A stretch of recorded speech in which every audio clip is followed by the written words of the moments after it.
방금 소개받은 엄정입니다. 네. 저 방금 소개를 해주셔서 교수님에 대해서는 제가 얘기할 게 없지만, 제가 이제 간단히 제 소개를 다시 한번 해드리면은, 제가 이제 사범대학 지구학교과에서 이제 학사를 이제 받았고, 그다음에 동대학원에서 석사 박사를 맡았습니다. 그리고 이제 저 같은 경우는 저기 인천 송도에 있는 한국해양과학기술원 부설지원부서에서 근무를 했었고, 지금 이제 여기 경북대 오기 전에요. 거기에 근무하면서 남극 타계 탐사, 그러니까 장보기지라든지 세종기지에 5번 정도 출장을 다녀왔습니다. 제가 지금 현재 주로 하고 있는 연구는 인공위성에서 관측한 중력 자료를 이용해서 그 지구 표면에 존재하는 담수량의 변화, 예를 들어가지고 대규모 강의 홍수나 가뭄, 혹은 그린란드나 남극의 빙상의 그 녹는 정도를 연구를 하고 있습니다. 그거하고 같이 연관 지어가지고 지각 변동도 함께 연구 중입니다. 제가 오늘 여러분들한테 강연을 해드릴 주제가 이제 대륙 이동설하고 지구 내부 구조 관련되어 있는 건데, 제가 이제 강연을 처음 하다 보니까 이 수준을 어느 정도로 맞춰야 될지 제가 정확하게 잘 몰라요. 그래서 최대한 쉽게 풀어서 이제 설명을 드리려고 했어요. 그래서 그 와중에 여러분들이 이미 이제 과학에 관심이 많으셔가지고 강연에 참석을 하셨을 건데, 쉽게 설명을 하다 보니까 약간 선후관계가 바뀌거나, 혹은 이제 중요한 내용 중에 일부만 제가 이제 잘라가지고 지금 강연에 사용된 경우가 있으니까, 약간 조금 여러분들이 알고 있는 지식과 약간 다르다 하면은 질문 시간에 질문을 주시면 제가 성실하게 답변을 해드리겠습니다. 시작은 우선 대륙 이동설에 대해서 얘기를 하려면은 지구의 탄생부터 설명을 해드려야 돼요. 지구는 이제 태양이 형성될 쯤에 같이 이제 거의 비슷한 시기에 형성이 됐는데, 지구 궤도상에서는 굉장히 이제 단단한 돌멩이들이 태양의 인력에 이끌려가지고 주변을 돌다가 자신들끼리 계속 서로 부딪히게 됩니다. 처음에는 이들이 부딪힐 때는 당연히 깨지는 게 거의 우선이었고요. 시간이 지나다 보면 그 중에 일부가 충돌로 인해서 합쳐지고, 그런 합쳐지게 되면은 질량 자체가 증가를 하면서 자체 중력이 조금씩 증가를 해요. 그러다가 이제 중력이 어느 정도 커지게 되면은 그 중력의 힘으로 주변에 있는 돌멩이들도 계속 끌어당겨서 계속해서 자신의 규모를 키워요. 그런데 이렇게 충돌이 일어날 때는 굉장히 빠른 속도로 충돌이 되기 때문에 엄청나게 많은 그게 엄청나게 큰 양의 그러한 운동에너지를 갖고 있고, 그러한 충돌로 인해서 이렇게 구체가 형성되게 되면 그러한 운동에너지들이 다 열에너지로 전환이 돼요. 열에너지로 전환이 되면은 이러한 원시 지구의 온도가 굉장히 높게 상승하게 됩니다. 그렇다면은 원시 지구를 이루고 있던 돌들의 녹는 전보다 훨씬 온도가 높이 올라가게 되고, 그렇다면은 원시 지구는 전체적으로 다 녹은 상태, 완전히 액체 상태로 존재를 하게 돼요. 당연히 원시 지구를 이루고 있던 돌 같은 경우에는 여러 가지 원소를, 굉장히 다양한 원소를 포함하고 있는데, 그 중에서는 철이라든지 마그네슘 같이 굉장히 무거운 원소들도 있고, 규소라든지 이렇게 굉장히 알루미늄이라든지 이렇게 가벼운 원소들도 있어요. 당연히 원시지구 전체가 녹은 상태가 되니까 무거운 원소들은 가라앉아서 지구 중심 부분으로 향하게 되고, 그 다음에 가벼운 원소들은 상대적으로 위쪽으로 뜨게 돼서 지금 현재 우리가 살고 있는 지표를 이루게 됩니다. 그래서 이러한 마그마의 바다가 처음에 형성이 돼가지고 지구 전체가 요용 상태가 있는데, 당연히 시간이 지나면서 차츰차츰 식게 되면서 원시 지각이 만들어지게 돼요. 지금까지 그 과학자들이 연구를 통해서 밝힌 바에 의하면은 초기에 형성됐던 원시 지각들이 이런 식으로 계속해서 이동, 그 다음에 서로 합쳐지고 갈라지고 하면서 지금과는 굉장히 다른 모양의 대륙 분포를 보이게 돼요. 지금 왼쪽 아래 보시면 숫자가 계속 변하는데, 앞에서부터 이제 지금 대략 8억 년 전쯤에는 그쵸? 대략 4억 년, 2억 년 전쯤에는 이제 방금 어린 학생이 얘기했던 것처럼 판게아에서부터 출발을 해가지고 다시 지금 현재 여러분들이 알고 있는 그러한 대륙 분포가 바뀌게 됩니다. 그런데 이러한 대륙의 분포가 저렇게 바뀌고 지금 현재의 모습으로 된 사실이 알려진 게 그렇게 오래되지 않았어요. 여러분들이 이제 수성인 사이언스 강연을 자주 참석했다면 아시겠지만, 생물이라든지 화학이라든지 이러한 학문들 같은 경우에는 굉장히 역사가 깊어요. 그런데 제가 지금 전공하는 지구물리 같은 경우에는 굉장히 최신의 학문이에요. 이 대륙이 이렇게 이동했다는 사실이 밝혀진 게 굉장히 비교적 최근에 1900년대 초반이에요.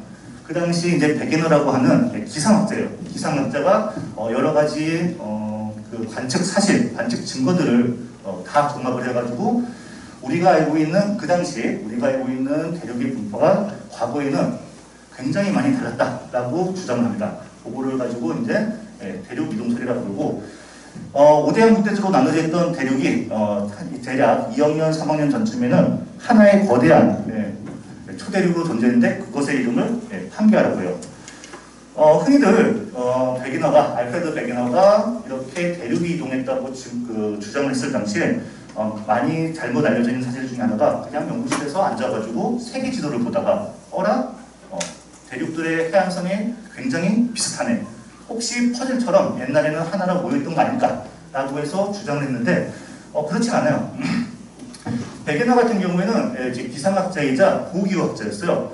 그래서 베게너는 전 세계를 돌아다니면서 엄청나게 많은 양의 증거를 수집해요. 예를 들어가지고 지금 여기 하얗게 표시된 부분이 과거에 빙하가 흘렀던 흔적이에요.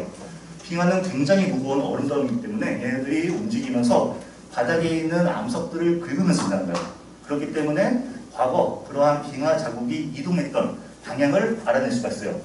그래서 현재의 대륙 분포에서 보면은 과거에 존재했던 거대한 얼음 덩어리들이 움직였던 화살표들이 제각각인데 베게너가 생각했던 판게아처럼 이렇게 하나의 대륙이 모였었다면은 이렇게 제각각처럼 보이던 화살표들이 어떤 동일한 중심부에서부터 주변으로 흘러나가는 그러한 일정한 모습을 보이게 돼요.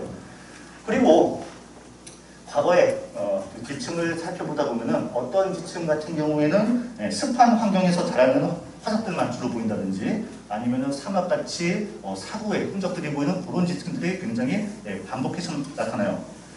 그러한 지층들도 지금 현재 지각 분포에서 보면은 굉장히 서로 산재해서 서로 연관성이 없어 보이지만 베게너가 주장했던 것처럼 판게아로 이렇게 하나의 대륙으로 모아보면 굉장히 잘 일치하는 것을 알 수 있어요. 예를 들어서 아까 같이 습한 환경에서 자라나는 화석들은 다 이 지역에 특히 이 당시의 적도 근방에서 모였을 거예요.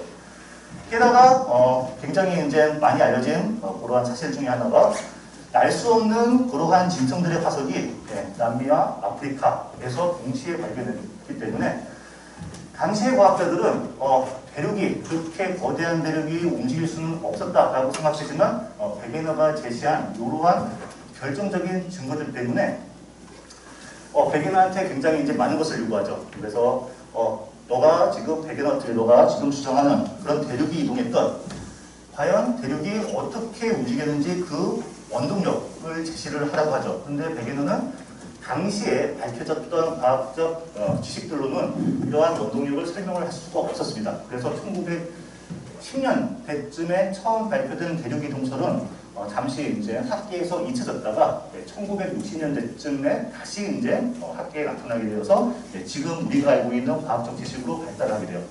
제가 이제 그 과정에 대해서 간략하게 조금 설명을 해드리려고 합니다. 제가 이제 오늘 강연을 하면서 여러분들이 이제 궁금해할 질문을 크게 두 가지로 정리를 해봤어요. 아까 방금도 설명드렸듯이 과연 대륙이 이렇게 움직였다면 이렇게 거대한 대륙들이 어떻게 움직일 수 있었느냐에 대해서 설명을 해야 되고요. 그 다음에 대륙이 움직였던 것까지는 인정을 하자. 그런데 과연 사람이 살지 않았던 굉장히 먼 과거에 이 대륙은 저기 있었고 인도파는 이쪽에 있었고 남극은 한때 10개 지방이 있었고 이런 식으로 과거 어느 시점에 각각의 대륙들이 그 지역에 있었던 것을 어떻게 밝혀냈느냐에 대해서 한번 제가 설명을 해보도록 하겠습니다.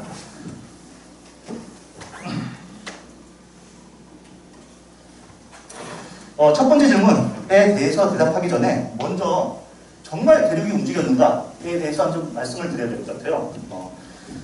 대륙이 지금 현재도 움직이고 있는지 아닌지는 지금 관측 사실로 바로 증명을 할 수가 있어요. 여러분들이 보통 내비게이션이라든지 보면은 GPS 신호를 잡는다라고 얘기를 했잖아요. 무슨 질문인가요? 근데 그거 꼭 하나만 찍어도 지지를 통해서 있잖아요. 팔 움직임이. 지금 제가 여러분들한테 설명드리고 싶은 거는 과연 어떠한 힘이 대륙을 움직였는가에 대해서 설명드리는 거예요. 아마 이제 그 과학에 굉장히 관심이 많은 학생들 같은데 대부분 이제 과학책을 읽게 되면은 과거에 대륙이 하나로 모여 있었고 그러한 대륙이 움직여가지고 지금의 분포로 분포가 됐다는 것은 다들 많이 알고 있어요. 하지만 왜 걔네들이 그렇게 움직였을까에 대해서는 아직 잘 모르시는 분들이 많아서 거기에 대해서 초점을 맞춰서 좀 설명을 드릴 거예요. 자, 다시 돌아와가지고 여러분들이 흔히 이제 그 내비게이션을 보거나 하면은 이제 GPS 시도라는 걸 많이 얘기를 하잖아요. 이 GPS가 사실은 이제 그 상품명이에요. 미국에서는 이제 지구상의 어떤 한 점을 정확하게 결정하기 위해서 만들어낸 게 GPS고 사실 이러한 종류를 우리가 일컫는 건 GNSS라고 얘기를 해요. 제가 여기 적어놨더니요. 요거는 제가 제주도에서 이제 그 지각 변동을 연구를 하기 위해서 출장을 갔을 때 지방 지상관측소에서 설치된 GNSS 안테나가 이렇게 달려있는 모습을 찍은 거예요. 저렇게 이제 GNSS 안테나가 있으면은 저 안테나는 지구를 돌고 있는 24개 그리고 예비로 몇 개가 좀 더 있어요. 그러한 이제 인공위성들이 저렇게 지구 주변을 돌고 있는데 얘네들이 지구 주변을 돌면서 계속해서 전파를 지구 쪽으로 방출을 해요. 그렇다면 여러 인공위성에서 동시에 들어오는 전파를 그 안테나가 수신을 해가지고 쉽게 얘기하면 삼각 측량에 의해 가지고 자신의 정확한 위치를 측정을 합니다. 그래서 GNSS 안테나를 지각에 딱 고정시켜서 어느 한 곳에 설치를 한 다음에 오랜 시간 동안 한 달, 1년 혹은 수년 동안 저 안테나의 위치 변화를 추적을 해보면은 대략 이런 모습이 나타나요. 빠른 곳은 1년에 한 수십 센티미터, 느린 곳은 1년에 수밀리미터 정도씩 계속 꾸준히 이동을 하고 있어요. 대륙이 현재도 계속 이동하고 있다는 것은 관측으로 완전히 우리가 밝혀진 사실이에요. 그렇다면은 과연 대륙을 움직이는 원동력은 어디서 나오느냐? 그것을 밝히기 위해서 제가 처음부터 좀 설명을 할 텐데요. 좀 약간 생뚱맞지만 지진, 화산부터 얘기를 시작을 해야 돼요. 지금 이 그림 같은 경우는 지금 1960년대부터 현재까지 지진은 지금 푸른색 동그라미로 표시를 했고요. 그 다음에 화산이 발생한 지점은 붉은색 삼각표로 표시했는데 여러분들이 보시면 아시겠지만 화산이나 지진이 아무 곳에서나 일어나는 게 아니에요. 지난 한 60년 동안 지진이라든지 화산이 발생한 지역을 봤더니 굉장히 뚜렷한 패턴을 갖고 있는 거예요. 화산의 기는 그런데 잠깐만요. 그런데 이제 여러분들 화산이 어디선가 방출을 했어요. 분명히 이제 어떤 화산지대에서 방출하면 우리가 눈으로 봐서 저기에 용암이 뿜어져 나오네. 저곳에서 화산이 발생을 했구나 라고 바로 알 수 있죠. 그죠? 지진이 이러한 곳에서 발생한지는 어떻게 알 수 있을까요? 여러분들 예를 들어가지고 몇 년 전쯤에 포항 경주 지진이 있었잖아요. 그런데 이제 아마 이제 바깥에서 활동하시는 분이 아니고 집에서 이제 가만히 이제 앉아 계셨던 분들 같은 경우에는 아마 포항하고 그 경주 지진에 의해서 발생된 진동을 느끼셨을 거예요. 그런데 그렇게 진동을 느끼자마자 여러분들은 어느 쪽에서 진동이 왔는지 아실 수 있나요? 그렇지 않죠, 그죠? 화산하고 다르게 지진 같은 경우에는 어디에서 발생을 했느냐를 바로 알 수가 없어요. 그래서 그거에 대해서 조금 설명을 먼저 드릴게요. 우선 지진이 발생하는 원인은 지표가 서로 다른 방향으로 이동을 하는데 이렇게 딱 붙어가지고 이동을 하는 거예요. 보통 지표 같은 경우에는 계속 꾸준하게 한쪽 방향으로 움직입니다. 아까 제가 GNSS 대륙이 이동하는 관측적인 사실을 보여드릴 때 이 그림을 보여드렸잖아요. 분명히 지표는 계속 꾸준하게 일정한 방향으로 움직여요. 그렇다면은 분명히 어떠한 지점에서는 서로 다른 방향으로 움직이는 지표가 만나게 돼요. 그런데 그 경우에는 저 경계 지역에서 어떤 일이 벌어지냐면 여러분들이 아마 손바닥을 붙여가지고 손을 한쪽 방향으로, 하나는 위쪽으로, 하나는 아래쪽으로 천천히 움직여보세요. 분명히 그 손바닥 가운데 살까지 딱 붙어 있어도 손은 살짝 움직이죠. 그죠? 그죠? 아마 이렇게 딱 손바닥을 딱 부딪혀서 아까 한쪽은 위로 한쪽은 아래로 해도 살짝 손이 움직입니다. 그래서 계속 힘을 주다 보면은 어느 순간 미끄러지죠. 그죠? 이게 지표에서 똑같이 일어나는 거예요. 이게 손이고 그리고 이게 손바닥에 서로 맞닿고 있는 피부라고 생각을 하면은 얘들 양쪽의 지표는 계속 한쪽으로 꾸준히 이동을 하고 그리고 그 사이는 서로 붙어 있어서 얘네들은 계속 얘들의 움직임에 의해서 약간씩 변형이 일어나는 거죠. 그러다가 손바닥하고 손바닥 사이에 있는 마찰력이 이러한 변형을 더 이상 버티지 못하고 미끄러지게 되면 그 순간 지진이 일어나게 되는 거예요. 그렇다면은 그러한 지진은 그렇게 해서 지진이 발생을 하면은 분명히 그 지역에서는 딱 지진을 볼 수는 없어요. 분명히 전 세계적으로 굉장히 많은 수의 지진 관측소가 설치가 되어 있겠지만 지진이 발생하는 곳 바로 그 곳에 지진 관측소가 있을 수는 없어요. 보통 다 주변에 널리 퍼져 있는 거죠. 우리나라 같은 경우에는 지진 관측소가 전국에 대략 한 200개 이상 정도가 설치되어 있어요. 그런데 지진 관측소니까 뭔가 의리의리한 연구소처럼 생긴 건물이 있는 게 아니고 이렇게 생겼어요. 요거는 이제 홈이고 그 경주 포항 지진 때문에 그 근방에 이렇게 지진 관측소를 세웠어요. 보시면은 굉장히 간단하게 생겼죠. 그죠?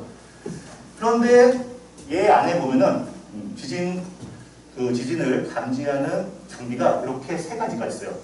보통 지진이 발생하게 되면 세계 어디에선가 분명히 지진이 발생했고 그 순간에 우리가 지진이 발생한지 모를 거예요.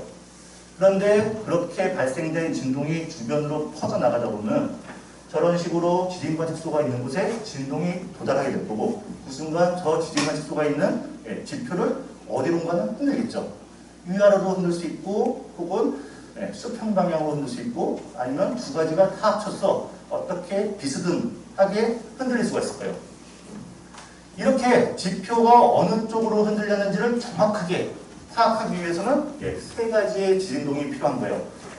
우리가 보통 위아래로의 진동만 감지하는 그런 수직동 그리고 수평 방향으로의 움직임도 감지를 해야 되잖아요. 그런데 수평 방향 같은 경우는 남북 방향으로 흔들릴 수도 있고 혹은 동서 방향으로도 흔들릴 수 있으니까 수평 방향으로 어느 쪽으로 흔들리는지 정확하게 알기 위해서 이렇게 수평동 두 개가 설치가 되어 있어요. 그래서 지진이 딱 발생하는 순간 지진 관측소는 아무렇지도 않고 가만히 있지만 진동이 전파돼서 어느 정도 시간이 흐른 후 진동이 관측소에 딱 도달하는 순간 이 지진계들이 흔들리게 되고 당연히 그 지진기 안에 있는 지진기록지에 이렇게 흔들림이 감지가 됩니다. 그런데 전 세계에서 굉장히 수천 개의 지진 관측소가 포함되어 있을 텐데 제가 그 중에 몇 개만 뽑아 갖고 와서 지진 자료들을 이렇게 표시를 해봤어요. 하나는 우크라이나, 하나는 저거 대전, 그 다음에 여기는 인도네시아 쪽, 그 다음에 알래스카하고 미국 쪽에 있는 지진 자료들을 제가 이렇게 자료를 받아갖고 갖고 온 거죠. 그리고 시간축은 제가 다 일치를 시켰어요. 거의 동시간에 자료라고 생각을 하시면 됩니다. 여러분들이 이 자료를 보면은 저거만 보고 지진이 어디서 발생하는지 혹시 알 수 있나요? 자, 요거는 제가 질문이니까 답변하셔도 돼요. 어딘가요? 이거는 물레고리에 가장 가까운 쪽이에요. 여기요? 네. 왜 그렇게 생각하셨어요?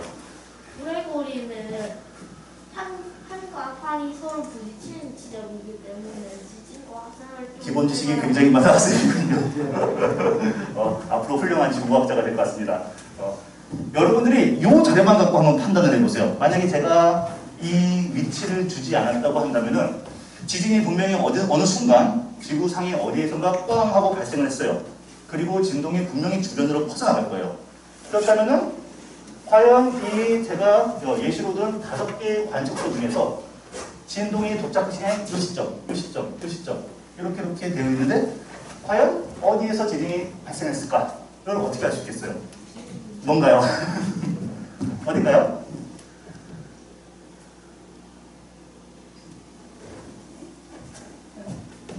어디서 발생했을 것 같아요? 알래스카.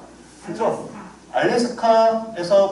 알래스카에서 발생한 거 아니고 알래스카에서 가까운 쪽에서 발생했겠죠? 왜 그럴까요?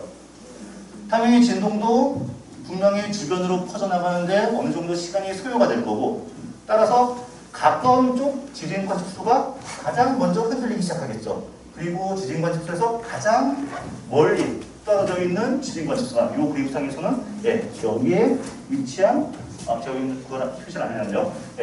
저기에 위치한 지진 관측소가 가장 늦게 흔들리기 시작하겠죠. 그런데 이 사실만 가지고 그렇다면은 저기가 가장 먼저 지진파가 도착을 했으니까 바로 이 지점에서 지진이 발생했다는 아닌 거죠. 좀 더 제가 지도로 확대해 볼게요. 저 지역을 확대해 보면은 제가 아까 보여드렸던 알래스카 고 지진 관측소는 여기에 있어요. 그리고 실제 지진은 여기서 발생한 거죠. 과연 이걸 어떻게 알 수 있을까요?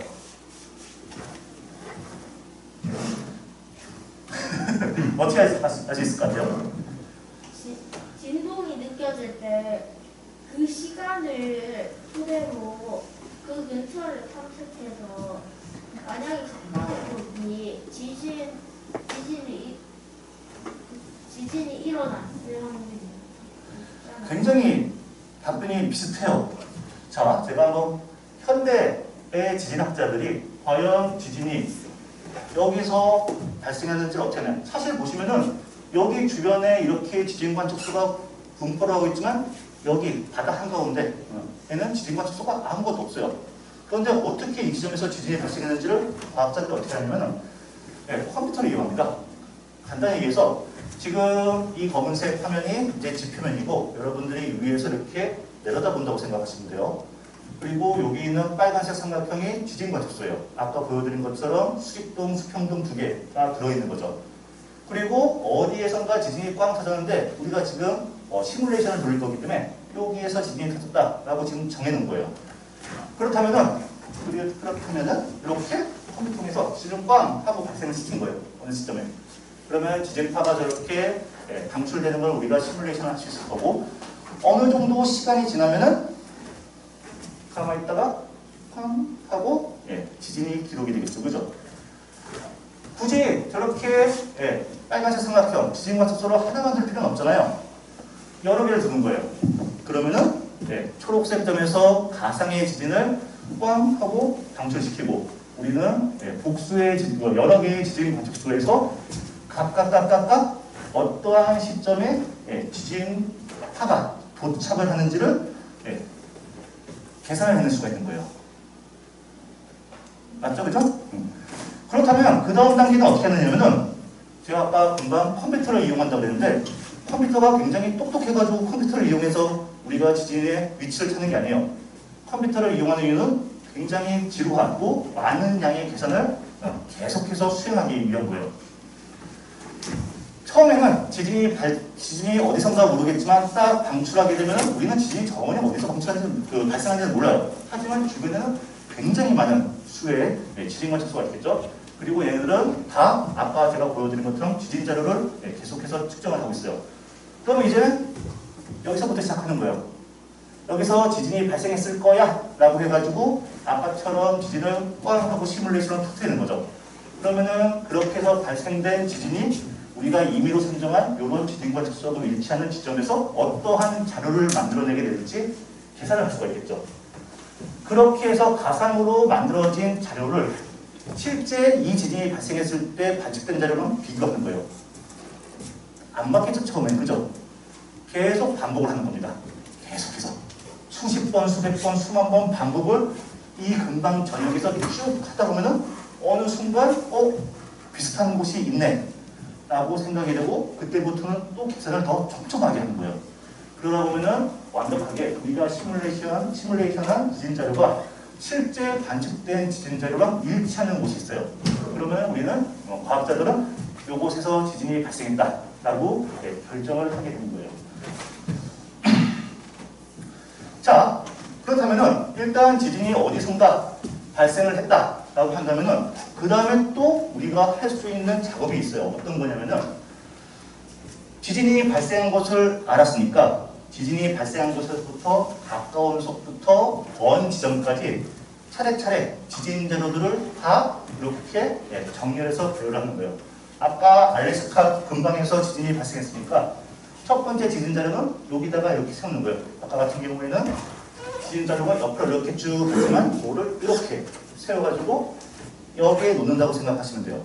그거보다 살짝 멀리 떨어진 지진 자료는 그거보다 좀 떨어져가지고 여기다가 놓고 하면은 당연히 어느 순간 지진이 터진지를 알았을 테니까 이제 그 시점을 정확하게 딱 잡아서 여기에 놓으면 약간 좀 늦게 도착하겠죠. 그럼 지진 자료가 이렇게 쓰게 됩니다. 이 작업을 전 세계에 있는 지진 관측소에다가 모두 하는 거예요. 이런 그림이 나타나요. 보시면은 많이 다른데? 라고 생각하실 수 있는데 사실 여기 있는 요 왔다 갔다 하는 건 이제 필요가 없는 거예요. 우리가 필요한 정보는 뭐냐면 과연 지진이 언제 처음 도착했느냐 점을 찍는 거죠. 이렇게 처음 도착한 지점들만 찍는 거예요. 여기 같은 경우에 여기 분명히 저기서 어떤 지진 자료가 있으면은 지진이 도착하지 않다가 도착하는 순간 흔들리겠죠, 그죠? 근데 가장 처음 도착한 그 시점만 점을 하나 딱 찍는 겁니다. 여기는 다 처음 도착한 지점들만 다 찍힌 거예요. 그리고 지진 자료를 보시면은 굉장히 특징적인 그 패턴이 있는데 지진이 하나의 파가 들어오는 게 아니에요. 보시면은 가장 먼저 들어오는 파가 찍히고 얘네들이 어느 정도 잦아들게쯤 되면은 또 다른 파가 또 도착해서 지진기를 또 다시 흔들어요. 그래서 보통 가장 처음에 도착했다고 해서 프라임이라는 영어 단어를 써서 피파라고 얘기를 해요. 이 시점은 피파가 도착한 시점이에요. 그 다음에 조금 정도 지나면은 두 번째 파가 들어와요. 제일 빠르게 오는 것보다 속도가 느기 때문에 약간의 시간차를 두고 들어오는 거죠. 두 번째로 도착했다고 해서 세컨더리, S파라고 불러요. 그래서 이렇게 불리는 P파 혹은 S파 혹은 제가 설명 안 드린 굉장히 여러 가지의 파들인데 그것들마다 P파 찍고 S파 찍고 표면파 찍고 뭐 찍고 해서 하나의 지진 자료에서 대략 이 라인을 따라서 몇 개의 점을 찍을 수 있고 그 점들을 그때마다 다 이렇게 찍게 되면 굉장히 이상한 모양이 나오죠. 그죠? 뭔가 무작위로 찍힌 점이 아니고 굉장히 어떠한 시스템에 의해서 일률적으로 찍힌 점처럼 보이는 거예요. 제가 처음에 이 자료를 설명드릴 때는 이 부분만 먼저 설명을 드릴게요. 저 부분도 굉장히 특이해요. 무슨 얘기냐면은 이제 여러분들이 아마 들어봤을 과학자들이 하나 나오는데 오르비치치가 아까 제가 조금 전에 설명드렸던 지진이 발생했던 그 근방의 지진 도착 시간들을 분석을 해봤어요. 보통 지진이 꽝 하고 발생을 했을 때 얘네들이 지표를 타고 전파되는 속도는 이 당시 1909년이었어요. 이 당시에도 어느 정도 알려져 있었어요. 그런데 오르비치치가 1909년에 크로아티아의 자그레브라고 하는 도시 인근에서 발생한 지진을 분석을 해봤더니 유럽 전역에서 도착한 지진 자료를 봤더니 생각보다 지진이 빨리 도착하는 지점이 있는 거예요. 자그레브 인근에서 지진이 발생했는데 그곳에서 가까운 지진 관측소는 오르비치치가 예상했던 그 시간에 들어온 거예요. 우리는 이미 지진파가 지표를 따라 쭉 전파해가지고 언제 도착할지 알고 있으니까요. 예상했던 시점에 들어온 거죠. 그런데 그곳보다 어느 정도 멀리 떨어지니까 아직 지진파가 들어오면 안 되는데 미리 들어온 거예요. 그래서 오르비치치는 이러한 모순점을 해결하기 위해서 어떠한 생각을 했느냐면은 분명히 지구 안에서는 그 당시까지는 지진파가 딱 발생했을 때 이렇게 일정한 속도로 지진파가 전파된다고 생각을 했고 이러한 지구가 이렇게 일정하게 지진파를 전달한다면은 아까 봤던 요 그림의 요 곡선이 이런 식으로 그려져야 되는 거예요. 그런데 어느 정도 멀리 떨어진 곳에서 지진파가 더 빨리 들어오니까 이 시간이 더 빨리 도착해서 밑으로 주저하는 거죠. 그렇다는 얘기는 지진파가 지구 내부에서 일정한 속도로 가는 게 아니고 지구 내부로 가면 갈수록 지진파의 속도가 빨라지겠구나 라고 생각을 한 거죠. 그리고 이 당시 유럽 전역에 대해서만 자료를 분석을 했기 때문에 분명히 이러한 일들이 일어났을 거라 생각하는 거예요. 지진이 꽝 하고 발생을 하면은 지표를 따라서 그 당시 알려진 속도로 전파를 할 거고, 그 중에 일부는 지구 내부로 들어갔다가 굉장히 빠른 속도로 전파를 해서 그 다음에 다시 위로 올라오는 거예요. 실제 이런 일이 지구 내부에서 벌어지는 거예요. 지금 보시면은 제가 여러 번 보여드릴게요. 지진이 자그레브 인근에서 꽝 하고 발생을 했어요. 지표를 따라서 그 당시 알려진 어떠한 속도로 이렇게 전파를 하는 거죠. 그런데 어느 정도 지진이 발생한 곳에서 멀리 떨어진 곳에서는 지표를 따라서 오는 지진보다 일단 밑으로 내려갔다가 다시 올라가는 지진이 먼저 도착하게 되는 거예요. 이러한 현상이 발생된 이유는 딱 한 가지예요. 여기 있는 이 가상의, 여기 있는 요 가상이 아니고 여기는 가장 최외곽에 있는 지구의 껍데기의 속도보다 그 아래쪽에 있는 어떠한 물질이 지진에 의해서 발생한 진동을 더 빠르게 전파를 시킨 거죠. 그래서 지진이 발생한 곳에서 가까운 곳에서는 좀 도착할 줄 알았어 하고 그렇게 들어오는데, 먼 곳에서는 얘보다는 밑에서 왔다가 들어오는 놈이 먼저 도착하게 된 거예요. 이거를 통해서 밝혀진 게 바로 지각각, 그 밑에 있는 멘틀이라고 불리는 고루한 구조의 경계면인 거예요. 지각이라든지 해양 지각이나 대륙 지각 같은 경우에는 아까 제가 초반에 말씀드렸던 굉장히 가벼운 원소들로 되어 있어요. 보통 규소, 산소 혹은 알루미늄 이런 것들로 되어 있고, 거기서 좀 더 깊이 들어가면은 같은 규소, 요건 좀 말이 어렵겠군요. 원소가 약간 조금 더 조밀하고 좀 더 어두운 색으로 바뀌는 고루한, 화학적으로 완전히 다른 층이 시작되는 거예요. 그리고 요 층 같은 경우에는 위에 있는 가벼운 껍데기보다는 지진파를 더 빠르게 전파시켜서 모로비치츠가 관측한 그 사실을 설명을 해주는 거예요. 이렇게 해서 밝혀진 저 경계면이 바로 모호면, 그리고 지각과 멘틀의 경계가 되는 거예요. 이렇게 해서 1900년대 초반에 지구의 가장 최외곽층의 구조가 밝혀지게 된 겁니다. 자, 그러면 조금만 더 나아가서 여러분들은 이미 어느 정도 이제 지구가 지각, 그리고 멘틀, 그 다음에 외해, 내해로 이루어진 사실을 알 수도 있을 거예요. 그런데 이런 것도, 이러한 구조들도 사실은 지진의 자료를 분석해서 알려진 거예요. 그래서 그거에 대해서 조금 더 설명을 해드리도록 할게요. 그런데 요거를 설명하려면 제가 조금 더 어려운 얘기를 한 번만 더 할 거예요. 그것만 잠깐 자세히 한번 들어보세요. 아까 제가 설명을 할 때 P파가 먼저 들어오고 S파가 그 다음에 들어온다고 했잖아요. 왜 B파는 빠르고 그 다음에 두 번째로 들어오는 S파는 느릴까? 그거에 대해서 조금 설명을 드리도록 하겠습니다. 사실 지진이 발생할 때는 아까 얘기했던 것처럼 손바닥을 이렇게 딱 미끄러질 때 발생하는 진동 때문에 그 지진파가 발생하는 거예요. 그런데 지진파가 발생하는 방향 쪽에서 봤을 때는 그 방향으로 그대로 나가는 진동이 있고, 그 방향과는 약간 수직한 방향으로 진동해 나가는 파가 있어요. 위쪽이 빠르게 잠시만요. 위쪽이 빠르게 전파하는 P파예요. 그리고 아래쪽이 느리게 전파하는 S파예요. 그런데 제가 두 파 사이에 좀 차이점을 알려드릴게요. 아까도 얘기했듯이 P파 같은 경우는 진행하는 방향 쪽으로 진동이 발생해요. 저러한 파가 발생하는 메커니즘은 어떻게 되느냐면은, 항상 여기에 있는 이 지구 내부의 물질, 암체들은 일정한 모양을 유지를 하려고 그래요. 일정한 모양을 유지를 하려고 하지만 외부에서 힘이 작용하면은 그 순간 그 모양 자체가 살짝 변형이 됩니다. 그런데 외부에서 작용했던 힘이 사라져버리면 다시 변형됐던 것들이 다 없어지고 원래 모양대로 돌아가요.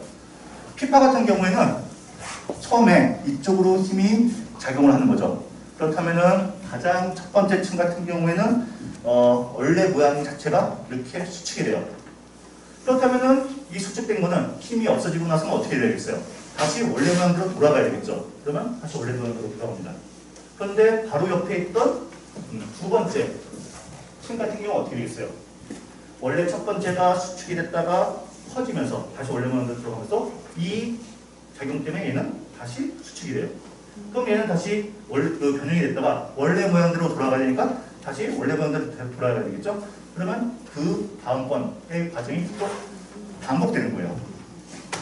S파 같은 경우는 약간 좀 반대예요. 얘 같은 경우에는 파가 이쪽으로 전파하지만 진동 자체가 진행 방향에 수직한 방향이에요. 얘 같은 경우는 어떻게 전파를 하냐면 암체가 두 개가 이렇게 붙어 있어요. 제가 첫 번째 암체, 그 다음에 두 번째 암체를 설명하는데 어떤 힘에 의해서 첫 번째 암체가 이렇게 이동을 하는 거예요. 그런데 힘이 없어졌으면 얘는 다시 원래대로 돌아가야 되겠죠. 근데 위로 올라갔던 애가 원래대로 돌아가려면 어떻게 되겠어요? 뭔가 잡아끌면서 내려가야 될 거 아니에요. 그렇기 때문에 얘는 얘가 내려가면서 거기에 대한 반작용으로 이웃한 애를 끌어올리면서 내려가게 되고 얘는 그 영향에 의해서 다시 위로 올라가겠죠. 그 다음에 다시 원래 모양대로 돌아가야 되니까 다시 이웃하는 세 번째 암체를 끌어당기면서 원래 모양대로 돌아가는 거예요. 이것이 계속 반복되면서 전파되는 게 S파예요. 그런데 암석의 성질 때문에 원래 부피가 수축하거나 팽창됐다가 원래 모양대로 돌아가는 그 속도가 이 스님임에 의해서 원래 모양대로 돌아가는 것보다 훨씬 더 빨리 전파를 해요. 그렇기 때문에 P파의 속도가 더 빠르고 그 다음에 S파의 속도가 조금 느린 거예요. 더 그 특징적인 게 뭐가 있냐면은 P파 같은 경우는 제가 지금 지구 내부에 대해서 설명하지만 이러한 메커니즘에 의해서 전파되는 파는 고체, 액체, 기체 다 통과할 수 있어요. 고체 같은 경우는 당연히 최적 자체가 부피 자체가 줄어들었다가 팽창할 수 있겠죠, 그죠? 기체는 어때요? 공기 혹은 물 얘들도 역시 줄었다가 다시 팽창하면서 옆에 있는 애한테 영향을 줄 수 있어요. 그런데 이 S파 같은 경우에는 슬림에 의해서 전달이 되는 거잖아요. 고체밖에 통과를 하지 못해요. 왜냐면은 고체 같은 경우에는 한번 이렇게 쓸리면은 다시 원래대로 돌아가면서 자신들끼리 서로 붙어있는 고루한 힘이 있기 때문에 다시 원래 모양대로 돌아갈 수 있어요. 하지만 액체나 기체는 어떤가요? 한번 층이 흐르게 되면은 계속해서 그 방향으로 흐르게 되겠죠. 그렇기 때문에 원래 모양대로 돌아가지 않는 거예요. 그렇기 때문에 P파 같은 경우에는 지구 내부에서 발생을 하게 되면 지구 전체를 다 통과할 수 있고 S파 같은 경우에는 당연히 우리는 지구가 고체로 이루어져 있다고 생각하니까 역시 P파처럼 다 통과할 수 있다고 생각했는데 그렇지 않았던 거예요. 보시면은 이건 이제 우리가 이미 어느 정도 지구 내부에 대해서 알려져 있기 때문에 지각, 그 밑에 있는 멘탈, 그 다음에 여기는 액체로 이루어져 있는 외액인데 이렇게 그 지구가 구성되어 있다고 생각을 한다면은 이러한 지진파에 의해서 이러한 자료가 만들어져요. 보시면은 다시 한번 보여드릴게요. 지진이 이 지점에서 발생을 해볼게요. 그리고 당연히 지구 내부로 들어갈수록 지진파의 속도가 빨라지니까 이렇게 튀면서 여기에 설치되어 있는 지진판 축소에 지진파가 도착했음을 알려주는 거예요. 그거를 순차적으로 보면은 아까 제가 여러분들한테 보여줬던 점이 엄청나게 찍혀있는 그 그림 있죠? 그것하고 굉장히 유사하게 점을 찍는 거예요. 그 다음에 요거보다 약간 더 지구 중심 쪽으로 방출된 파 같은 경우는 고체에서 액체인 요 면을 만나게 되겠죠. 그러면서 속도가 확 죽어요. 그렇기 때문에 지진파가 굴절이 일어나고 아까처럼 여기에 파가 도착하는 게 아니고 굴절이 일어나서 아예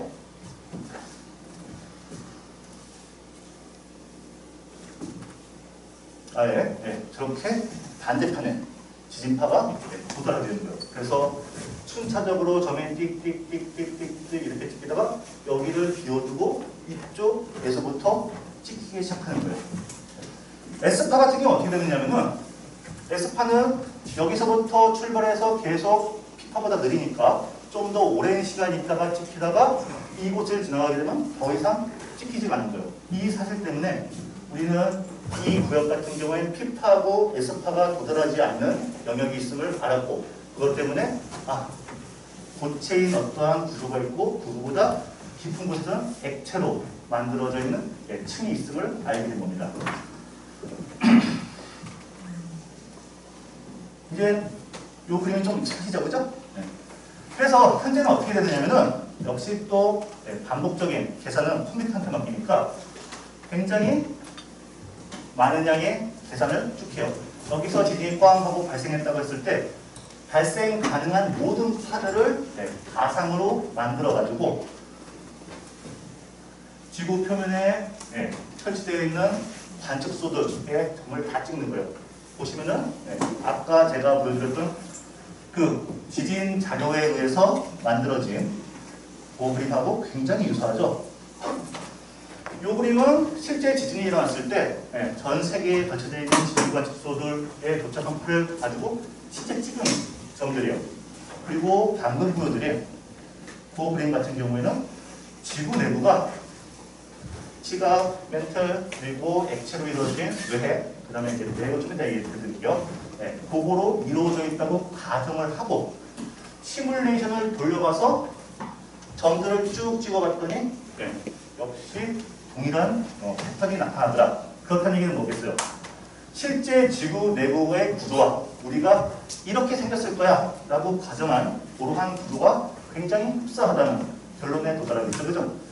그래서 지금까지 1900년대부터 현재까지 저러한 지진파 자료를 분석해서 알게 된 또한 지구의 구조는 지각, 그 다음에 역시 고체로 이루어진 멘틀, 그 다음에 액체로 이루어진 핵이 되는 거예요.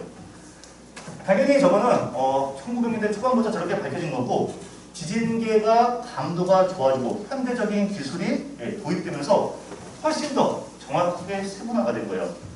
예전에는 모우르비치치가 얘기했던 것처럼 지각하고 멘틀 사이에서만 속도가 갑자기 변하는 구간이 있는 줄 알았는데 그거보다 조금 더 깊은 곳에 속도가 갑자기 확 죽어버리는 구간도 있고 그리고 더 아래쪽에 외핵으로만 이루어져 있는 줄 알았더니 중심에 고체로 이루어져 있는 그러한 구조도 있구나 라고 밝혀진 거예요.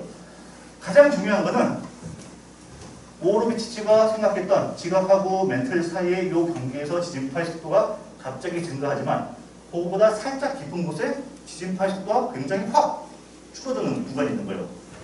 왜 저기서는 지진파의 속도가 줄어들까라고 생각을 또 연구를 해보니 이러한 결과를 얻을 수가 있는 거예요.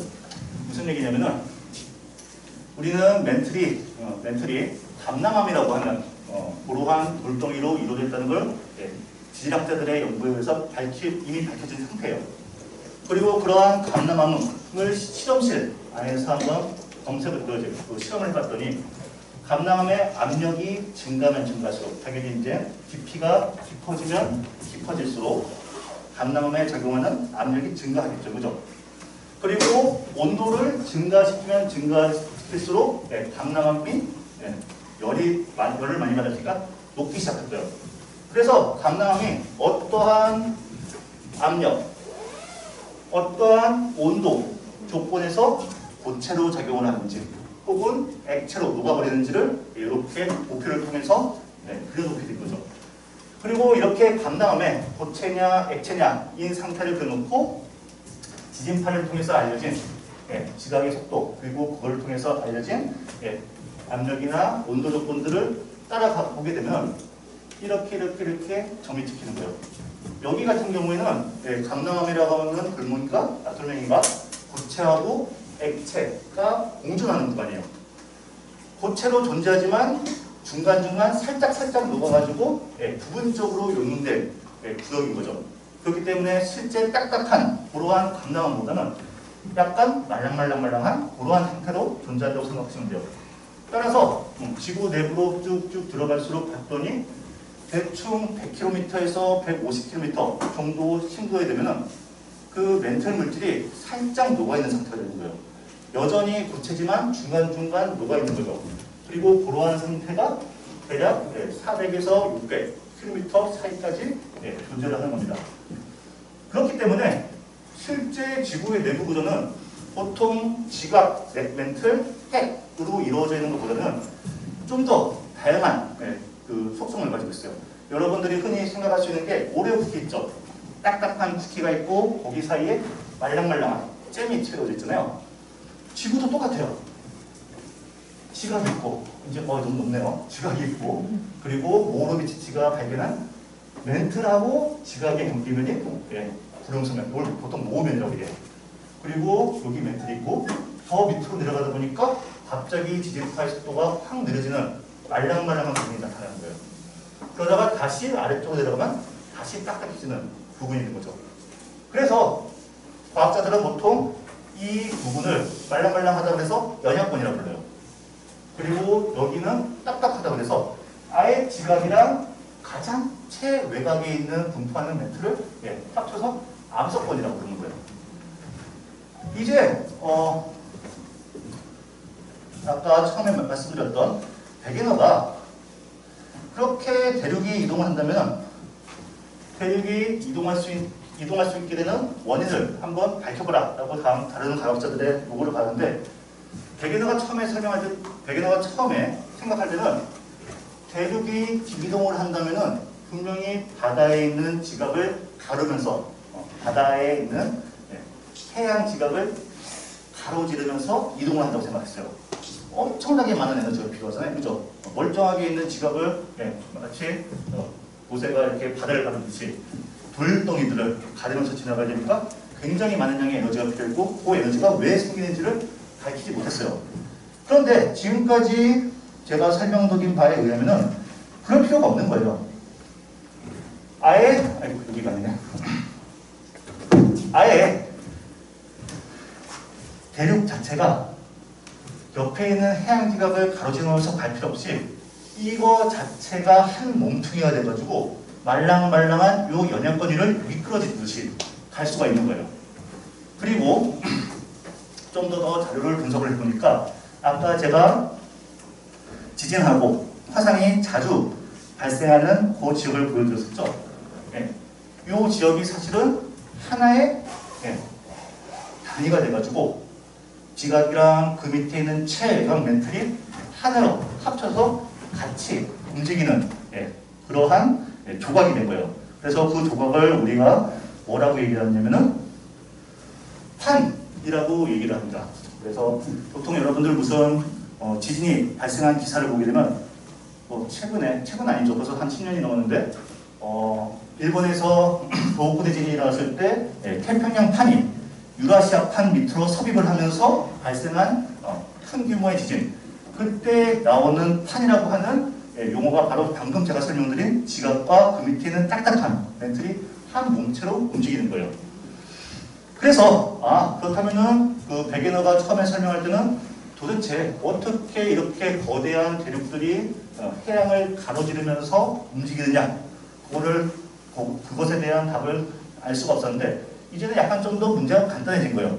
그냥 지각 자체가 아까 얘기한 것처럼 여러 개의 판으로 나뉘어져 있고 이 판들은 단순하게 연약권 위를 미끄러지듯이 움직일 수가 있는 겁니다. 그런데 여기 아직도 어떠한 힘이 주어지면 얘네들이 움직일 수는 있겠구나까지 도달한 거죠. 그죠? 왜 얘네들이 움직이느냐에 대한 답은 없는 거예요. 그러니까 여러분들이 제 밑에서 설명하면은 여러분들이 굉장히 미끄러운 빙판 위에 서 있다라고 해서 내가 누가 힘을 주면은 미끄러져서 이동을 할 수 있지만 아무도 힘을 주지 않으면 가만히 멈춰 있는 거 아니에요. 지금 제가 여기까지 설명한 거는 그거예요. 분명히 이러한 판들이 굉장히 미끌미끌한 연약권 위에 놓여 있지만 왜 얘들이 미끄러질 수 있는지에 대한 설명은 아직 안 나온 거예요. 그것이 밝혀진 게 굉장히 최근이에요. 1960년대 중반쯤에 2차 세계대전이 끝나고 굉장히 이제 다양하고 엄청난 양의 해양 조사가 이루어지게 됩니다. 당연히 2차 세계대전에 이제 나치의 잠수함을 찾기 위해서 굉장히 많은 해양 조사 기술들이 개발이 됐는데 이제 종전이 하고 나서는 그러한 개발들 자체가 다 해양의 지형을 파악하는데 사용이 돼요. 그 중에 하나 알게 된 것이 뭐냐면은 굉장히 특이한 자기장의 분포가 나타나요. 보통 해양연구선이 바다를 이렇게 돌아다니면서 여러 가지 탐사를 하는데 그 중에 하나는 게 자기장의 세기를 측정을 하는 거예요. 그런데 해령이라고 알려진 굉장히 이제 그 해저 속에 있는 산맥 주변을 탐사를 하는데 뭔가 좀 특이한 지구 자기장의 패턴이 보이는 거예요. 여기를 이렇게 쭉 가면서 봤더니 지구 자기장이 약간 세졌다, 약간 약해졌다, 약간 세졌다, 약해졌다가 반복이 되는 거죠. 그래서 이렇게 관측된 지구 자기장의 변화에서 평균을 빼고 봤더니 예를 들어서 이 라인을 잘라가지고 지구 자기장의 시기를 봤더니 해령, 지구 밑에 있는 산맥을 중심으로 양쪽의 지구 자기장의 변동이 완전히 대칭인 거예요. 그리고 얘가 왜 대칭인지 한번 살펴보려고 혹시 지구가 그 밑에 있는 해양 지각이 얘를 중심으로 이러한 서로 다른 방향으로 연구 자석을 포함하고 있는 그러한 파도를 생각했을 때 자기장의 크기를 계산해 봤더니 관측된 값이랑 엄청나게 비슷한 거예요. 이 얘기는 해양 지각 자체가 여러 개의 블록들로 나뉘어져 있고 각각의 블록이 서로 다른 방향의 연구 자석이 있는 것처럼 자화가 되어 있다는 거예요. 결국 이 얘기는 뭐냐면은 이거하고 똑같은 거예요.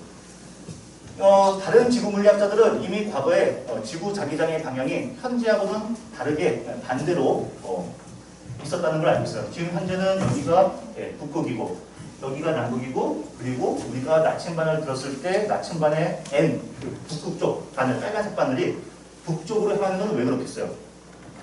지구 내부에 굉장히 거대한 연구 자석처럼 생긴 이 자석이 저 방향으로 박혀있기 때문에 그렇게 된 거죠. 아닌가요? N극하고 S극 혹시 바뀐 거 아닌가? 라고 생각하실 수 있는데 지구 내부에 현재는 우리가 나침반 바늘을 여기다 이렇게 놓게 되면은 빨간색 바늘이 이쪽을 향하게 되는 거죠. 그죠? 그렇다는 얘기는 뭐겠어요? 지구 내부에 S극이 이쪽이 있어야지만 N극이 이쪽을 가리킬 거 아니에요. 그죠? 그래서 이게 지금 현재 지구 자기장의 방향이에요.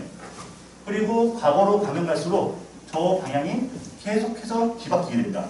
그리고 그와 동시에 굉장히 해령에서 여기 이 산맥에서 새로운 해양 지각이 형성이 되는데 뜨거운 마그마가 식어가지고 이 균열을 채우면서 형성이 돼요. 그런데 이렇게 뜨거운 마그마가 식으면서 돌멩이가 될 때는 그 당시 지구 자기장의 방향을 그대로 기억을 해가지고 그것이 그대로 포착이 돼요.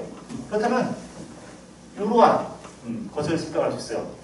해양 지각은 계속해서 해령이라고 하는 산맥 중심부에서 형성이 되고 그리고 그때마다 식을 때 당시에 지구 자기장의 방향은 계속 뒤바뀌는 거예요. 한 번만 더 보여드릴게요.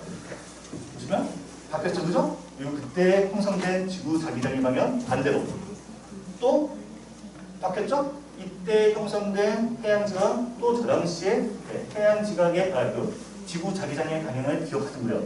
그것 때문에 이러한 관측 결과가 만들어진 거예요. 이게 굉장히 그 당시 과학자들을 놀라게 했다는 게 해양 지각이 움직이는구나가 처음으로 밝혀진 거예요. 그래서 이때가 1960년대 중반이고 이를 기점으로 해가지고 우리가 현재 알고 있는 한 구조론이 갑작스럽게 확 발달을 해요. 초반에는 어떠한 시기였느냐면 이거였어요. 이미 1909년, 1907년 그때쯤 백인어가 대륙 이동설을 제시를 했지만 다른 과학자들의 비판, 왜 그러냐, 왜 그런 언능력이 있느냐에 대한 대답을 하지 못해서 사장이 됐다가 그 사이에 홈스라고 하는 사람이 렌틀 대류가 혹시 지각을 대륙을 움직이지 않느냐라고 생각을 얘기를 한 거죠. 하지만 렌틀이 대륙을 움직인다고 해도 그게 어떻게 움직이느냐 해서 역시 이 사람이 제시한 학설도 기각이 돼요.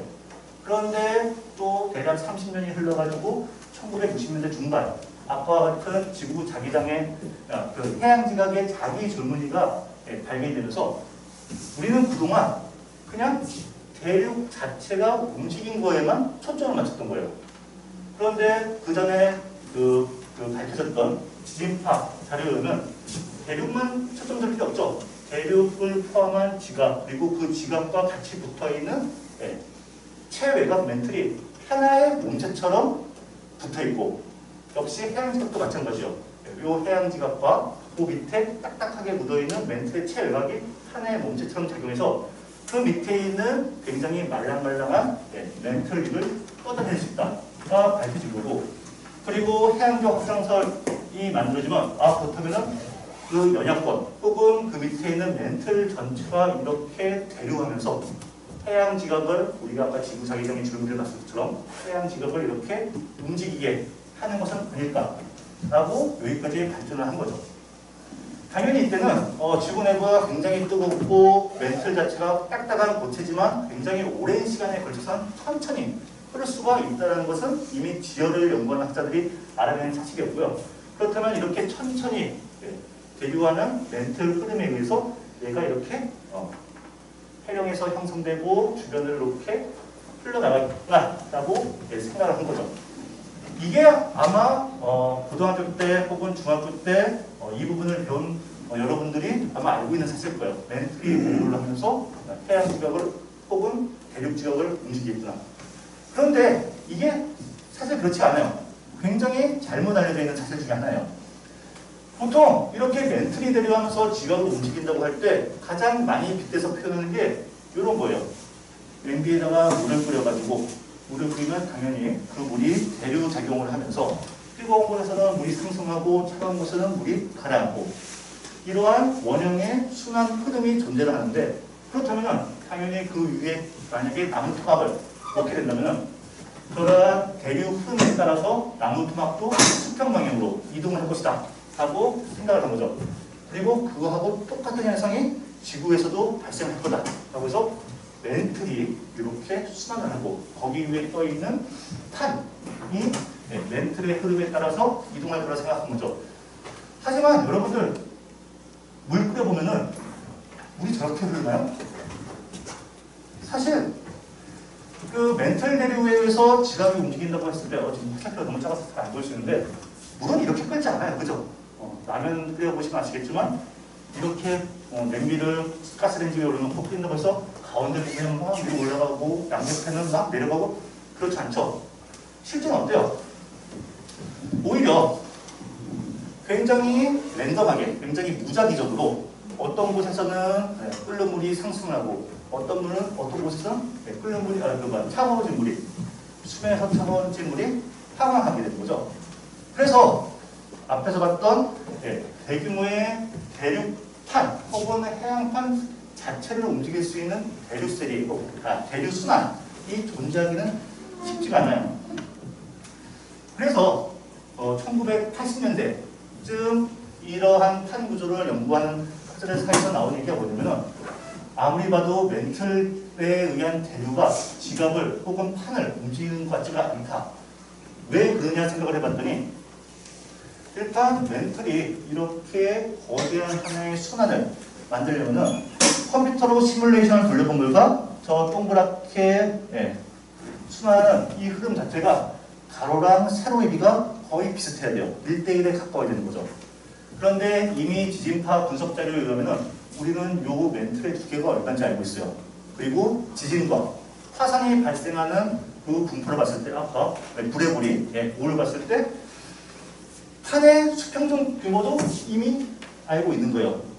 지진파 분석 자료를 통해서 알고 있는 멘틀의 요 깊이와 그 다음에 판의 수평적인 규모는 너무 차이가 나는 거예요. 너무 널쩍한 거예요. 컴퓨터로 봤을 때는 거의 수직 수평 규모가 일정해야 되는 거죠. 그게 사실 안 맞는 거죠. 멘틀이 저렇게 판을 움직이는 게 아닌가 보다 라고 생각을 한 거죠. 또 다른 하나는 뭐냐면은 우리가 이제 계속 이제 해력, 해양 한가운데에 있는 요 산맥을 얘기하는데 분명히 해령에서는 멘틀 물질이 상승을 해가지고 새로운 해양 지각을 만들고 그리고 얘가 이렇게 흘러가면서 해양 지각을 양옆으로 움직여서 대륙과 충돌시키는 거예요. 그런데 이렇게 거대한 멘틀 흐름이 여기서 계속 상승을 해서 해양 지각을 만든다면 우리가 지금 관찰하고 있는 이렇게 중간중간이 끊겨있는 보시면은 여기가 이제 해령의 정상도고 얘가 하늘을 일직선으로 쭉 되는 것이 아니고 이렇게 균열을 중심으로 서로 어긋나 있는 거예요. 이렇게 거대한 멘틀 대류가 상승을 한다면은 이러한 그 선 구조가 굉장히 일정하게 하나로 쭉 연결되어 있거나 아니면은 상승하는 부분에 널려져 있기 때문에 이 전체가 다 새로운 해양 지각이 형성되는데 사실 그렇지가 않은 거죠. 굉장히 날카롭게 만들어지는 이러한 골짜기가 몇백 킬로미터 단위로 끊어져 있고 그리고 주변에서 다 새롭게 해양 지각이 형성되는 게 아니고 단 하나 요 협곡 안에서만 새로운 해양 지각이 형성이 되는 거예요. 그리고 또 하나 남극 같은 경우에는 분명히 주변을 보게 되면은 여기에 나와 있는 이러한 여기 나와 있는 이런 새롭게 만들어지는 해령으로 둘러싸여 있어요. 그렇다는 얘기는 뭐냐면 남극을 품고 있는 남극판 같은 경우는 여기에서도 생성돼서 이쪽으로 다 가운데로 몰려야겠죠, 그죠? 그런데 남극판 자체는 굉장히 사실 지금 고요해요. 여기 안에서 어떠한 지진이라든지 화산작용도 있지 않고 분명히 주변에서 들어오고 있지만 얘는 그냥 하나로 고요한 거죠. 또 가장 결정적인 모순점은 어디서 발생하냐면 아까 얘기했던 해저 산맥 자체가 대륙판 밑으로 쏙 들어가요. 분명히 멘틀 대류가 판을 움직인다고 하면은 멘틀의 순환이 상승하는 곳에서는 해령이 만들어질 거고 그래서 여기서 만들어진 해령이 주변으로 퍼져나가겠죠. 그리고 해구라는 지점은 이렇게 만들어지는 해양 지각이 대륙판과 부딪혀가지고 아래로 가라앉아야 돼요. 당연히 그곳에서는 멘틀 순환이 아래쪽으로 가라앉는 그러한 지점이 돼야 되는 거예요. 그런데 지금까지 밝혀진 지질 자료를 종합을 해보면은 이렇게 해서 만들어지는 해양판의 해령의 중심 부분이 대륙판 밑으로 쏙 들어가 버리는 거예요. 이거 가능한 게 아니에요. 사실 멘틀 대류가 판을 움직인다면 이러한 일이 절대 벌어져서는 안 돼요. 왜 그러냐면요. 지금 이 부분이 멘틀 대류가 상승하는 부분이에요. 그리고 이 부분은 가라앉는 부분이니까 멘틀 대류가 아래쪽으로 들어가야 되는 거죠.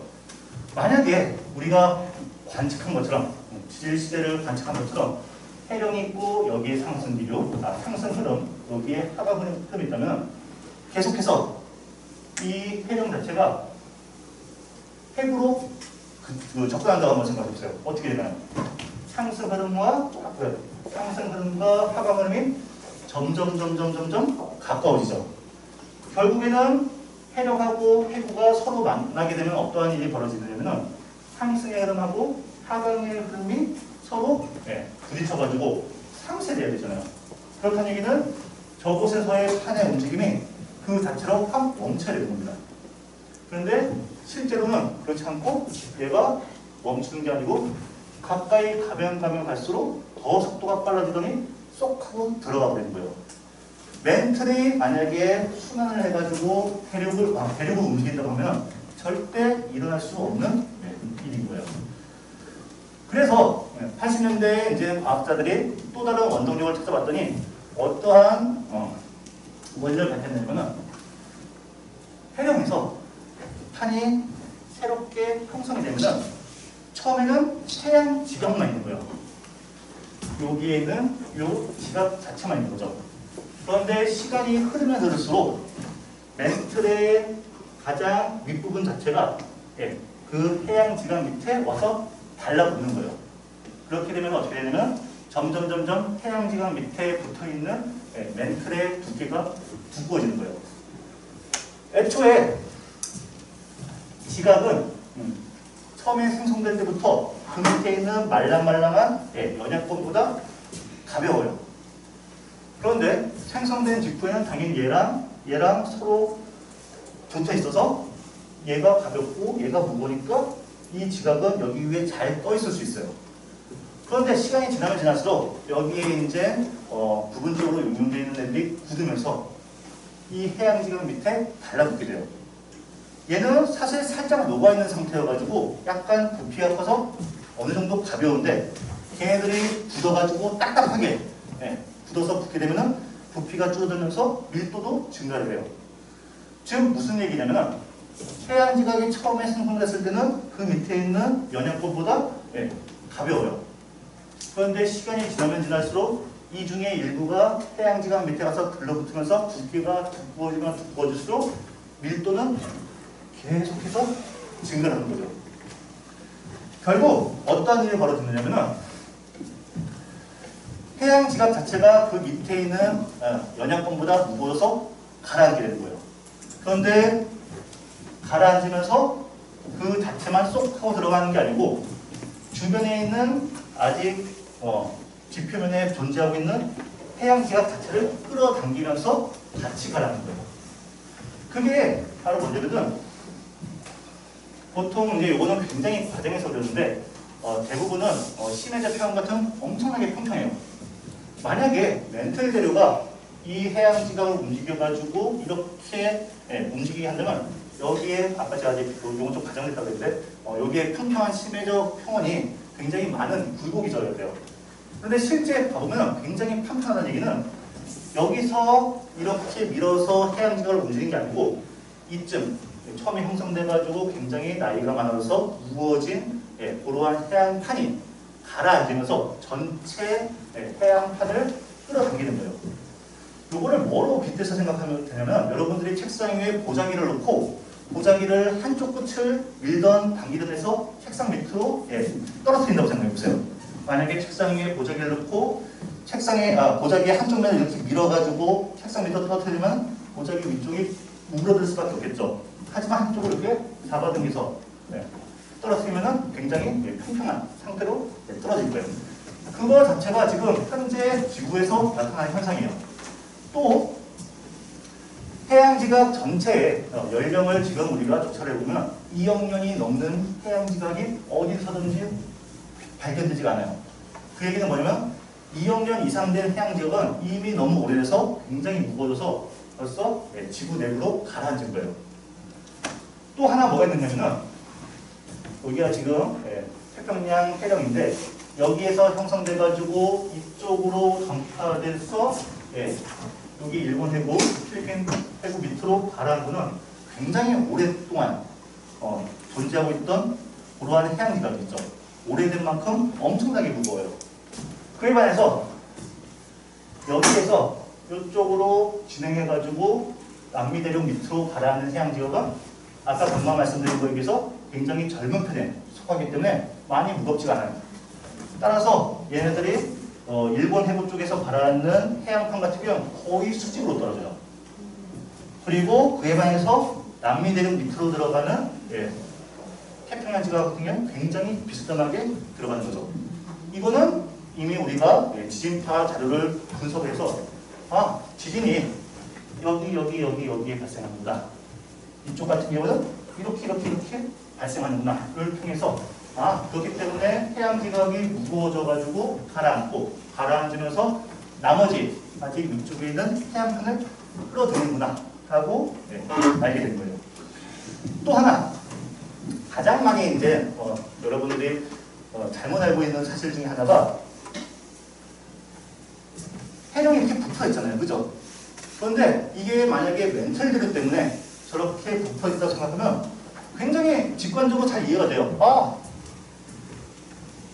멘틀 재료가 상승하면서 해양지각을 들어 올려가지고 여기가 굉장히 높은 산맥 지형이 있구나 라고 생각을 할 수 있는데 사실 그렇지 않아요. 왜 그러냐면은 여기가 부풀어 있는 거는 가볍기 때문에 그런 거예요. 얘는 가벼워져서 실제 다른 해양지각에 비해서 위쪽으로 위로 올라가 있고 그리고 생성된 지 시간이 지나면 지날수록 계속 무거운 판이 와서 달라붙어가지고 무거워지니까 가라앉는 거예요. 그래서 지금 우리가 밝힌 바에 의하면은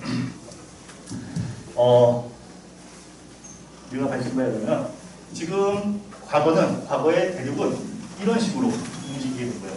지금 대륙판 같은 경우에 애초부터 굉장히 가볍기 때문에 지구 내부로 가라앉을 수가 없어요.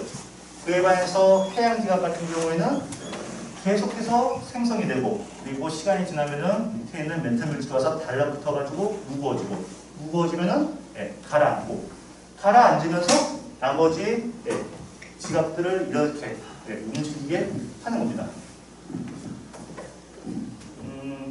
이게 지금 90분까지죠, 그죠?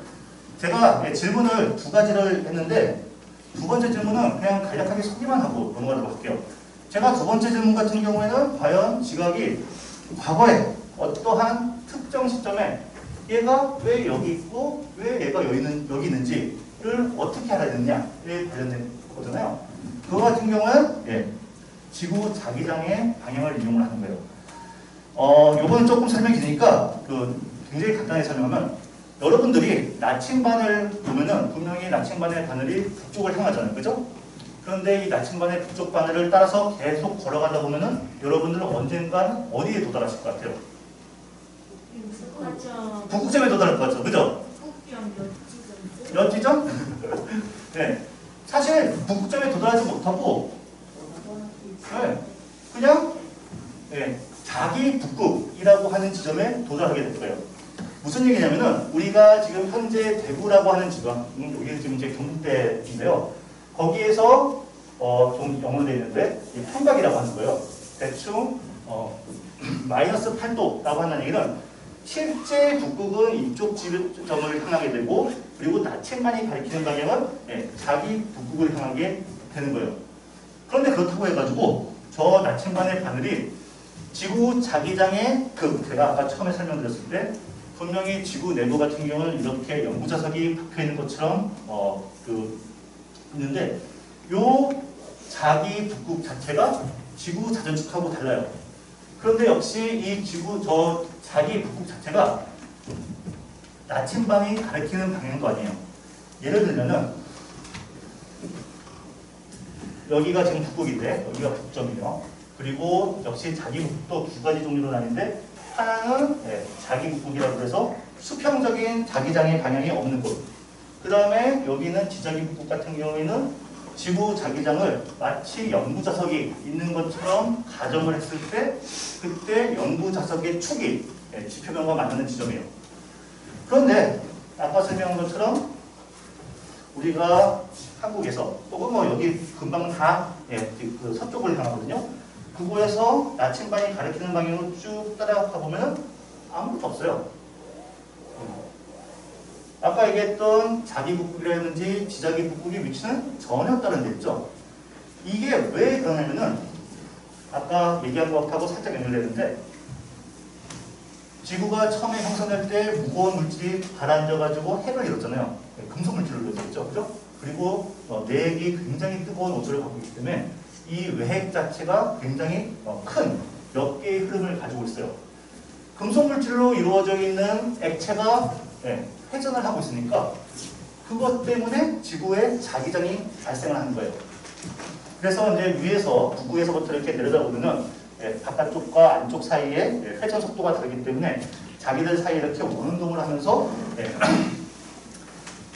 지구의 자기장을 형성하는데 그때 마치 연구 자석처럼 작용하는 거대한 흐름이 우리가 북극점이라고 알고 있는 이 지구의 자전축하고 일치하지 않는 거예요. 그리고 여기가 바로 지자기 북극이 되는 거죠. 그런데 거대한 흐름만 있겠어요? 아니죠. 주변에 굉장히 미세한 혹은 약간 좀 보조적인 그런 흐름들도 여러 개 있는 거예요. 만약에 이러한 거대한 흐름 때문에 지구 자기장이 이런 식으로 형성이 되는데 그 주변에 조그만 수용도가 있다면 얘가 또 발생시키는 자기장의 교란 때문에 여기에서 만들어지는 지구 나침반의 반응 저 연구자석의 방향하고는 약간 상관이 없는 방향을 향하겠죠. 그래서 우리가 이러한 사실들에 비추어서 지금까지 밝혀진 지구 자기장의 과거 동안의 지구 자기장의 방향을 보면은 분명히 지금 현재 우리가 나침반을 보고 알 수 있는 지구 자기장의 방향은 실제 자전축하고도 안 맞고 그리고 지구 내부에 연구자석이 있는 것처럼 생각했을 때의 그 축하고도 안 맞아요. 그런데 오랜 시간 동안 평균을 내보면은 이러한 영향들이 다 사라져요. 그런데 이건 사실이 아니에요. 그냥 사라질 거야 라고 가설을 하고 나서 그 다음에 모든 논의가 진행이 되는 거예요. 왜냐면은 지금까지 인류가 지구 자기장을 관측한 시기가 그렇게 길지가 않기 때문에 그런 거예요. 그래서 오랜 시간 동안 지구 자기장을 평균을 내면은 분명히 지구 자기장의 평균치는 지구 자전축하고 일치를 할 거야 라고 가정을 한 거죠. 실제 신생대 제3기하고 고제3기하고 그다음에 현재 가장 가까운 플레이스토센에 만들어진 지층을 가지고 지구 자기장의 축을 표시해보면 여기 다 찍혀요. 실제 지점에 찍히는 거죠. 그리고 현재 우리가 관찰하는 연구 자석의 축 방향은 여기를 향해요. 전혀 다르잖아요. 오히려 오랜 기간 동안 평균을 내서 만들어 놓은 그 축의 방향이 실제 자전축의 방향하고 똑같이 일치하는 거예요. 그런데 웃긴 거는 페른기, 요거 같은 경우에 이제 고생대에 있는 한 시대의 이름인데 이 당시 형성된 지층을 가지고 똑같은 과정을 거치면 그 당시 북극은 여기에 있는 것처럼 보이는 거예요. 그런데 우리가 생각하는 것은 지구 자전축이 그렇게 틀어지지는 않았을 거다라고 생각을 하는 거죠. 그렇다는 얘기는 이러한 자전축을 만들어낸 그 지층을 포함하는 대륙이 페른기라고 하는 이 고생대의 어떠한 시기는 전혀 다른 곳에 위치한 거죠. 그래서 다른 곳에 위치하면서 이렇게 이동을 하면서 실제 지구 자기장의 방향 그 축과 자전축을 일치를 시키는 겁니다. 그래서 여러 가지 대륙에서 이러한 과정들을 계속 거치다 보면은 각각의 대륙마다 그리고 시기마다 가르치고 있는 북극의 방향들이 다 다르고 그리고 우리는 이미 대륙이 이동한다는 사실을 알았으니까 각 대륙들을 조금씩 그 시기에 따라서 움직여서 분명히 자전축은 하나일 테니까 이러한 축들을 서로 일치시키게 이동을 시키는 거죠. 그렇다면은 이러한 작업을 통해 가지고 우리는 각각의 시기상의 각 대륙들이 어디에 있는지를 알아낼 수가 있게 되는 거예요. 그렇게 해서 밝혀낸 게 대륙은 사실 대륙이 움직이는 게 아니었죠. 그죠? 대륙이 움직이는 게 아니고 대륙을 포함해서 그 밑에 있는 최외곽의 멘틀이 하나의 몸체가 돼가지고 판을 이루면서 움직이는 거고 대륙만 움직이는 게 아니고 해양도 역시 판을 이루어서 다 같이 이렇게 서로 상호작용을 하면서 움직이는 거예요. 그리고 우리가 어떠한 시기에 대륙이 어디에 있었다는 것을 아는 것은 과거 지구 자기장이 그 당시 형성됐던 지층의 방향을 분석을 함으로써 저렇게 우리가 현재 알고 있는 대륙의 분포를 저렇게 표현을 할 수가 있습니다. 아이고, 제가 이제 마지막에 조금 시간 쪽에서 빨리빨리 설명하느라고 좀 듣기 힘드셨을 텐데 그래도 오랜 시간 동안 집중해서 들어주셔서 감사합니다.